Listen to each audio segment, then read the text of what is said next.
Takot sa liwanag Nagregla ako. Ito kanya man kanya nga umay. at minsan ilag sa tao Agor-gora na kaman. at nagwawala. Ay, apo ka ng ating. Ito pang kasilaw. Ang doktora, kumusta ka? Ay, pag na... Sa loob ng higit 2 taon, nabuhay siya sa loob ng maliit na kulungan sa gitna ng palayan. Agor-gora na kaman. Gagor na.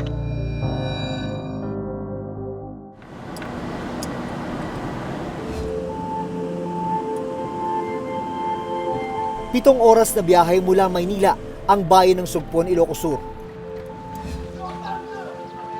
Papunta kami ngayon sa isang liblib na barangay nitong bayan ng Sugpon, Ilocos Sur. Makipot yung daan doon, although sementado. Pero dahil makipot nga, ito lang yung tanging paraan para kami makapunta sa barangay na yon.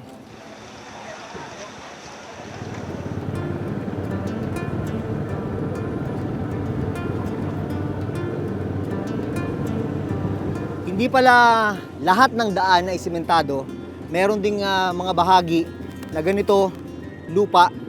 Mga kalahating kilometro pa ang tatakbuhin namin bago kami makarating dun sa aming pupuntahan.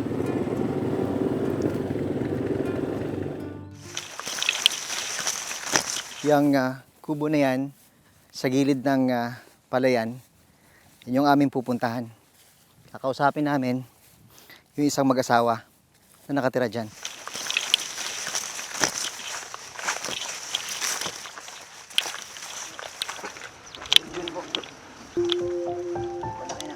Pumayag si Mang Jo na magpakita ng muka para raw mas madali silang mahanap ng mga nagnanais tumulong sa kanyang asawang may sakit. Kaabay mo. Pagpasok sa kubo, dito na namin nakita ang babaeng nakakulong sa silong. Ayon kay Mang Jo, may sakit sa pag-iisip ang kanyang asawang itatago namin sa pangalang Rona. Smile.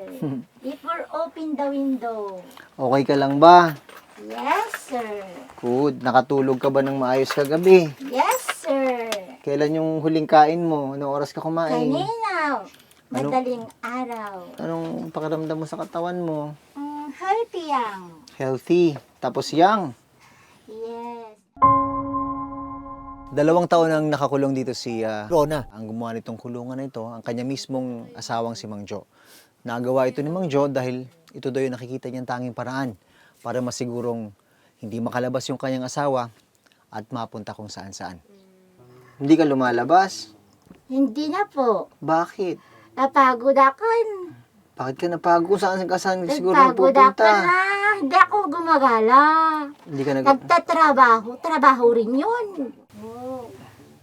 Sa kabila ng kanyang kondisyon, nakakasagot pa ng tama sa ibang tanong si Rona, gaya ng tungkol sa kanyang mga anak. Ilan ang anak mo, madam? 4 na po. 4, At malalaki. panganay po raw, scholar na. Scholar, good.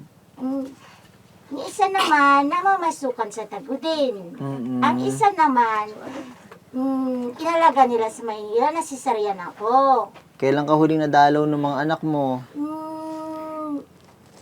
Kailan lang, pinakain ako ng lininta na beef pig na saging.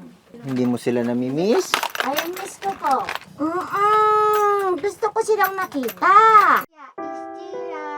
Kwento ni Mang Jo, maayos pa raw ang pag-iisip ni Rona noong magkakilala at ikasal sila noong 1995. Hanggang sa biyayaan sila ng 3 anak. Kunin natin yung mga tubig doon. Nagsimula raw mag-iba ang pananalita at kilos ni Rona matapos itong ipanganak ang kanyang bunso noong 2005. Umaga, madaling araw, bumangon na siya. Biglang lumakas. Pinagalitan ko pa nga eh. Yung sugat mo, sabi ko. Magaling na siya. Lakad-lakad. Daming tao. Umakyat sa kahoy. Punong kahoy. Yun. Marami kaming nagulat. Kasi may sugat siya eh. Yun, nakyat ko. Inulog ko siya. Binaba ko. Yun, umpisa hanggang ngayon. Tuloy-tuloy. Bakit ibilyon?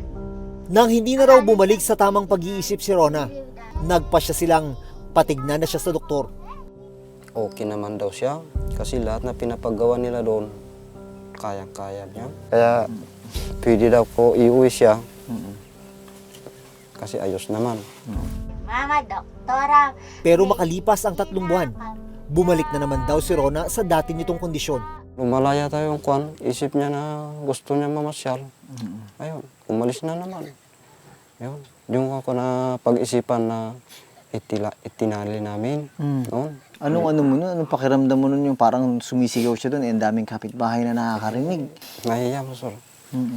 Kaya sinabi yung doon mas matanda. Doon ka na lang sa kubo. Kasi maraming hindi makaintindi ang kalagayan yung misis mo. Kaya nagpasya kang dalhin dito sa bukid. Kaya dito ko na akong gumawa. Kaya mo wala kang asal. Kaya mo... Niresetahan naman daw sila ng gamot. Pero masyado itong mahal para sa isang magsasakang tulad ni Mang Jo. Kasi yung gamot na binibigay nila noon, isang piraso lang. Bali, 4 na beses ko itutumar sa kanya. Yan ay bali 1/8. 1/8 ang isang gamot? Opo. 1/8. Kaya yung isang buwan, 21,000. Nung nagagamot siya, maganda naman yung epekto ng gamot Okay sa naman. kanya. Okay naman. Ano yung talaga naging dahilan bakit pinatigil mo na siyang maggamot? Masyado mabigat na? Wala nang pagkuha ng pira eh. Ngayong araw, bibisita ang ilang taga-municipal health office para matingnan si Rona. Ano, sabi ko nakakita ko ng mga kuha niya dyan sa Kitipusom. Di ba ko lang mga dot sa Kitipusom? Partugan na ko nga. Hindi ka ba na ano? Ang ka nga marigrigatan niya nakakulong. Ita, ayan mo. Okay lang? Ay, hingalak nga ro. Nadaduma. Ang isa, mapapasanak. Lakin, malabsak na pakananak to lang ito na adapan na na. Siyempre, nabilbilag isuna. Kung pakikipag-usap niyo sa kanya, anong nakuha niyo? Anong naging impression niyo dun sa palitan niyo niyang salita? May iba-iba na siyang na sinasagot. Pero ang iba, tama naman po yung sinasagot niya. Ma'am, ano po yung initial assessment niyo sa narinig niyo sa kanya? Horsilas ko nga Parang gustong-gusto niyang anak man. magamot po, sir. Gusto niya na magamot. Sabi niya, pag nagamot daw po siya, magpapasalamat daw sa Diyos at sa mga tao na tumulong. Tayo daw na tumulong. Araw-araw naglalakad si Mang Jo papuntang bukid para ipagsabay ang pag-aararo ng kanyang lupa at ang pag-aalaga ng kanyang asawa. Pagpatak ng 12:00 ng tanghali, nagluluto na si Mang Jo ng pagkain nilang mag-asawa. Abalugan tayo tayong Francis. Kumain ka na, daddy? Sika nga. Nan. Awan baso mo. Paagas na kamot laang naman. Alasak laang. Nakakapagkwentuhan pa ba kayo? Pag maayos siya? Kung minsan, sir, pag sabi niya na magligo, doon lang kami magkukwento. Pag tapos, doon. Pag dumating ng hapon, yun, kulong ko na siya. Pagkatapos na kumain. Ipakawan lang. Pagkatapos pakainin ni Mang Jo si Rona, iiwanan muna niya ang asawa ng bandang hapon at uuwi para kumustahin ang kanilang mga anak sa kanilang bahay. Dahil kapos sa pera, tumigil na sa pag-aaral ang dalawa nilang anak. Naawa na rin po. Ganun pong sitwasyon niya. Ano na lang gusto mo sana mangyari sa mama mo? Bumalik po yung dating siya.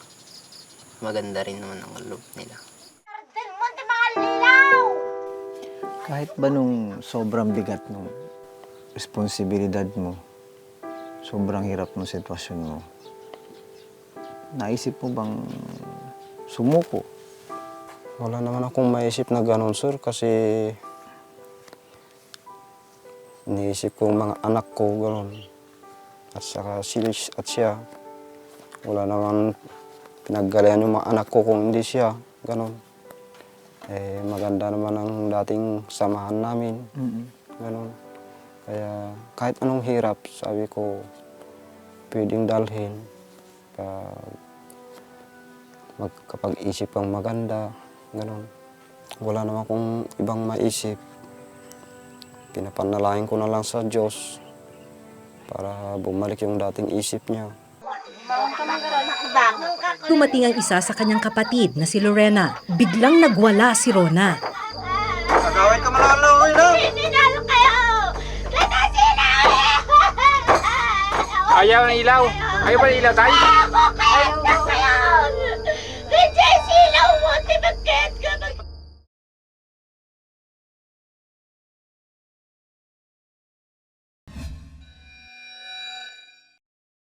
Ipakita man kano di brown hair nga kunan. Idarik winder nga eh! Amilio! Uy! Yami balik Habang ka na nagpapahinga si Rona, biglang dumating ang isa sa kanyang kapatid na si Lorena. Nagsakit siyang ko tidak tayo urayakan ngayon. Ito ang unang pagkakataon na mabibisita ni Lorena si Rona. Mami, ang utan nakawon tayo ni Daddy Joe. Unanawan. Ito kanya man nga umay. Si Lorena ang tumulong noon para magpagamot si Rona sa Baguio General Hospital. Kaya laking panghihinayang niya nang bumalik ang sakit sa pag-iisip ng kapatid. Ni Daddy Joe. After 6 months, pumunta ulit sa Pintas akin. ko nga eh, no, asay mo tipindent na Korea. Dak na ni Dennis. Kasi di na po na continuous yung maintenance. Habang naroon sa kubo si Lorena, biglang nagwala si Rona. Agawin ka malaloy na! Sinalo kayo! Sinalo! Ayaw ng ilaw. Ayaw ba ng ilaw tayo? Ako kayo na kayo! Bigay silaw mo! Tibagket ka! Patayin niyo na! Dahil ayaw daw kumain ng hapunan ni Rona, nagpa siya si Mang Jo na pagpahingain na lang siya. Ako kayo na silaw! Ang pusasang ka, Sofia Calorina! Di mo TV ng kamanganang! Nadakas ka na! Ang pusasang kayon!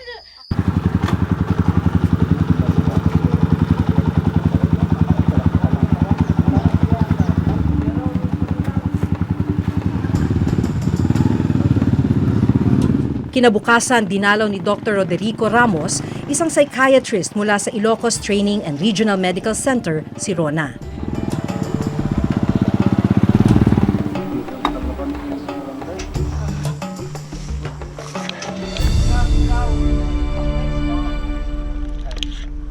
Pagdating sa kubo, agad kinausap at sinuri ng doktor si Rona. Madam, alam mo to? Alam mo ko na yan? Alam ko yan, video, camera. Video.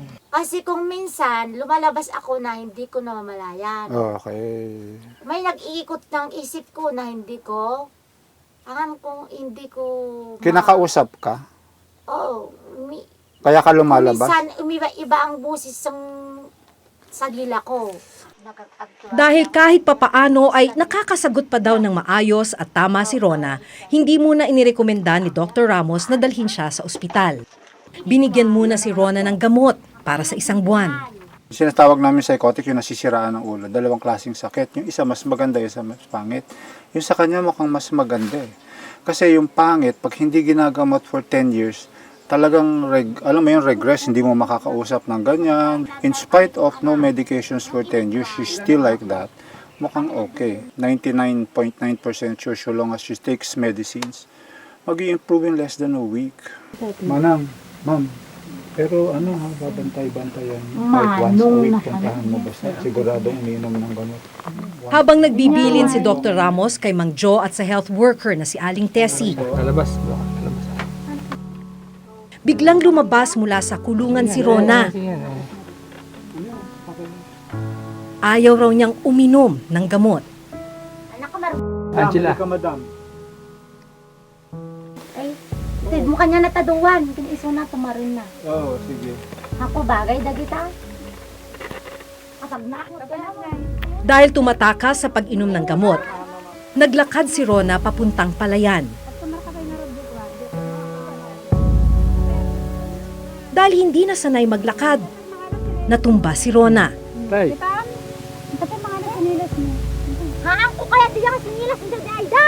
Anya nga pag sinilas mo nga. Igatan anak ton. Intang nga rin. Igje barayan. Ay ba. Kinailangan siyang alalayan at buhati ni Mang Jo pabalik sa kubo.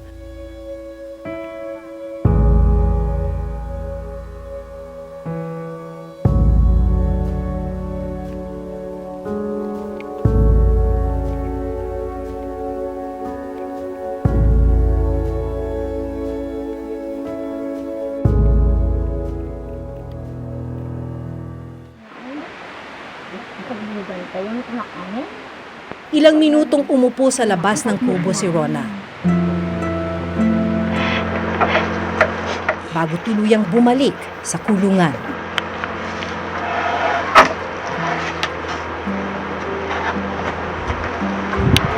Habang matagal nyo nang pinaiinom yung gamot, pwede na siyang pabayaang mag-isa.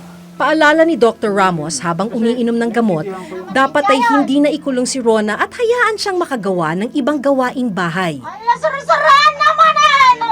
Rumara ka na. Irwar na ko. Well, the common perception is that hindi sila gumagaling and they become useless and ganyan ang ginagawa sa kanila, yung tinatago sila. Ang daming tao na ganyan ang condition that are, they are functioning. Right now in the Philippines, unfortunately, we have to still accept that mental illness is really an illness, just like any other chronic illnesses. Like if you don't take your medication and you don't seek consultation, then probably that the symptoms that you are having would be exacerbated. Tunay ari tabi John. Sa ngayon, inoobserbahan pa rin ang kondisyon ni Rona habang iniinom ang kanyang gamot. Ang balak ng LGU with our leadership, we'd like to solicit outside sources or foundations or other philanthropists in order to cater to her needs. Lumalabas sa pag-aaral ng WHO na may 2 mental health worker lang sa kada 100,000 Pilipino. Noong nakaraang taon na isabatas ang Mental Health Act, bahagi nito ang pagbibigay ng training sa mga rural health workers sa buong bansa para mabigyan ng agarang assessment ang sinumang may mental disorder sa kanilang nasasakupan. We're training them on MHGAP. At the primary level, pwede na nilang matingnan, pwede na nilang ma-recognize kung anong mga common mental health conditions. At meron na rin kaming binibigay na mga treatment and management. May mga packages of, may mga gamot na pwedeng ibigay kung kailangan niya ng gamot.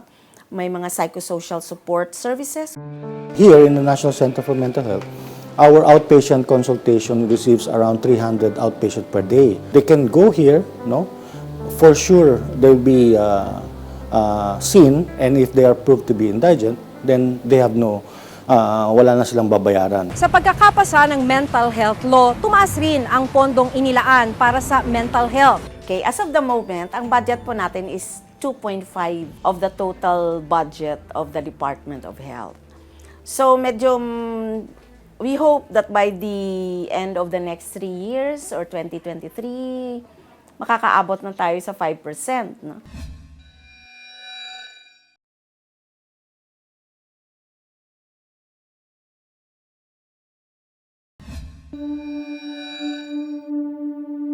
Central Luzon, Montpellier, Pasigigel, ay pasingayin tingin naon, billionaire. Hindi man madaling intindihin kung ano ang tumatakbo sa isip ng mga gaya ni Rona. Mahalagang maalis raw ang stigma sa mga gaya nila na hindi sila dapat katakutan. Hindi sila dapat itago, bagkus ay ilapit sa mga doktor o pagamutan.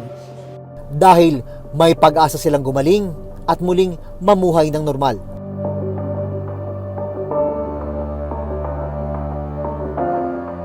Hanggang sa susunod na Huwebes, ako si Maki Pulido. At ito nakatala sa aming Reporter's Notebook.